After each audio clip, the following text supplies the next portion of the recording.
రాజధానిలో రఫేల్ తయారీ అట. ఫ్యూజ్లేజ్ ఉత్పత్తి ఇకపై హైదరాబాద్లో. దసో ఏవియేషన్తో టాటా అడ్వాన్స్డ్ సిస్టమ్స్ భాగస్వామ్యం. ప్రత్యేకంగా యూనిట్ ఏర్పాటు 2028 నుంచి అందుబాటులోకి వస్తుందట. ఫ్రాన్స్ వెలుపల తయారీ ఇదే తొలిసారి. Dassault CEO. రఫేల్ యుద్ధ విమానాల్లో కీలక భాగమైన ఫ్యూజ్లేజ్ ఇకపైన మన దేశంలో అది హైదరాబాద్లో తయారు కాబోతున్నదట. సో ఇంతవరకు ఫ్రాన్స్లో మాత్రమే ఇది తయారయ్యేవి, కానీ ఇప్పుడు హైదరాబాద్లో, ఫ్రాన్స్ బయట, అసలు హైదరాబాద్లోనే తప్ప ఇంకా ఫ్రాన్స్ కాకుండా ఇంకా వేరే ఎక్కడ కూడా దీన్ని తయారవడానికి లేకుండే, బట్ హైదరాబాద్లో తయారు కాబోతున్నాయట. అది కూడా ఏంటంటే అది ఫ్రెంచ్ సంస్థనే. అది కూడా ఇది ఫ్రెంచ్ సంస్థ Dassault Aviation Tata advanced system లిమిటెడ్తో ఈ భాగస్వామ్య ఒప్పందం కుదుర్చుకున్నది. ఈ రెండు సంస్థలు కలిపి ఇవి తయారు చేయబోతున్నాయి అనమాట. రఫేల్ యుద్ధ విమానం ఫ్యూజ్లేజ్ సెక్షన్స్.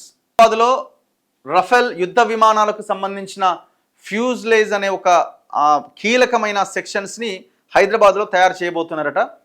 ఇది ఫ్రాన్స్లోనే ఇంతవరకు ఈ రఫేల్కి సంబంధించిన అన్ని విడిభాగాలతో సహా మొత్తం ఉత్పత్తి అంతా అక్కడే తయారైంది, మ్యానుఫ్యాక్చరింగ్ అంతా.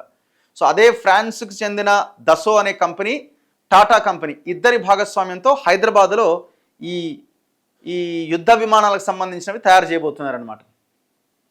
నిన్న దసో ఏవియేషన్ చైర్మన్ ఎరిక్ ట్రాపియార్తో Tata advanced systems CEO MD Sukaran Singh యుద్ధ విమానాల ఫ్యూజ్లాజ్ తయారీకి టాటా సంస్థతో దసో ఒప్పందం. కేంద్రాన్ని ఏర్పాటు చేయబోతున్న టీఏఎస్ఎల్ నెలకు 2 ఫ్యూజ్లాజ్ల తయారీ లక్ష్యం. తొలిసారిగా ఫ్రాన్స్ వెలుపల ఉత్పత్తి. సో ఇంతవరకు ఫ్రాన్స్లోనే ఉండే, ఫ్రాన్స్ వెలుపల ఫస్ట్ టైం హైదరాబాద్లో ఈ ఉత్పత్తి స్టార్ట్ కాబోతున్నది. ఫైటరాబాద్ యుద్ధ విమానాల తయారీలో కీలకం హైదరాబాద్ అట. తేజస్ MK-1A సెంట్రల్ ఫ్యూజ్లాజ్ తయారీ కూడా ఇక్కడే జరిగిందట. రఫేల్ ఫ్యూజ్లాజ్ తయారీ యూనిట్ భాగ్యనగరంలోని 5వ తరం స్టెల్త్ యుద్ధ విమానం ఆమ్కా అభివృద్ధిలో హైదరాబాద్ కంపెనీ వెమ్ టెక్నాలజీస్ కీలక పాత్ర పోషించిందట.